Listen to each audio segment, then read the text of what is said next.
Outside, please. Quiet. Go live.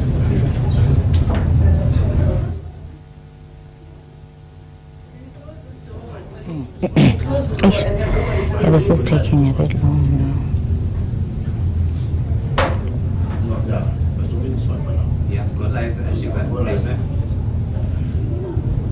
Go live now. Is it live?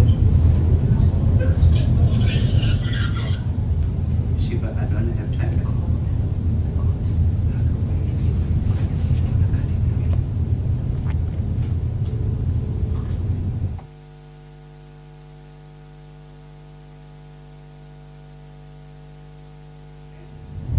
Nine, 8, 7, 6, 5, 4, 3, 2, 1, Q. And now we are joined by the former Deputy President of South Africa, Her Excellency Phumzile Ngcuka, whom we have seen serve on many positions that are of power and influence in government at large. Welcome to this broadcast, we appreciate you taking the time. Thank you. Can you please take us through your involvement in this platform with your vast experience in such conversations? Well, thank you so much for this interview. I am a co-convener of the African Women's Leadership Network, which is a network of women's organizations that is supporting the presidents in this initiative. And we're really excited that this initiative has survived up to this point, and that we are working towards an all-African convention which will address issues of gender inequality and in particular GBV. What is the one area or aspect in the violence against women and children that you are, as a team, are more concerned about and wish to raise forward in the platform that we have with this two-day conference? Well, you know, we are concerned about the protection of women because even though we want prosecution to take place after the crime has happened, the first prize is for the crime not to happen at all. So we would like to challenge the norms in society that creates an environment that makes gender inequality and GBV to be possible. That is why in the discussions that we're having, we, for instance, want traditional leaders to be there, because in many parts of Africa, there is still traditional authority. If you think about child marriage, for instance, it is made possible by the traditional attitude. If you think about FGM, that is made possible by what people see as tradition.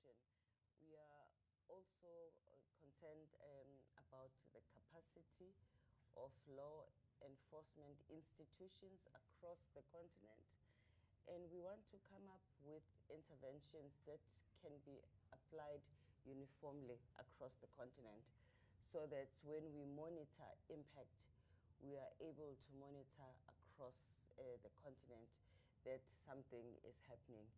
We also hope that the convention will be simple, so that it's easy to know whether it is being implemented or not. It should be measurable, so that we are able to say in year one, you know, exactly. So it is a very comprehensive convention, which is good. But sometimes when something is conversation, it can be very aspirational. And we want something that will happen now and makes a difference now, because we have a pandemic when it comes to GBV. We need solutions that we can apply now. We know and appreciate and celebrate the fact that you are a global personality. Can you please give us the global perspective into this whole conference? I think Africa is the only region that has this type of initiative. We started the African Women Leadership Network while I was still at UN Women. Yes. And we recognize that we have to delegate upwards. Yes. When it comes into fighting gender inequality.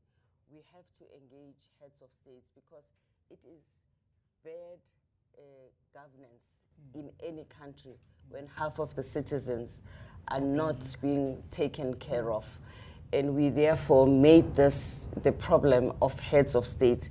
Unfortunately, at that time, President Ramaphosa was coming in into AU, and he grasped it. And of course, there was COVID. Yes. And then it was not easy for him to take it forward.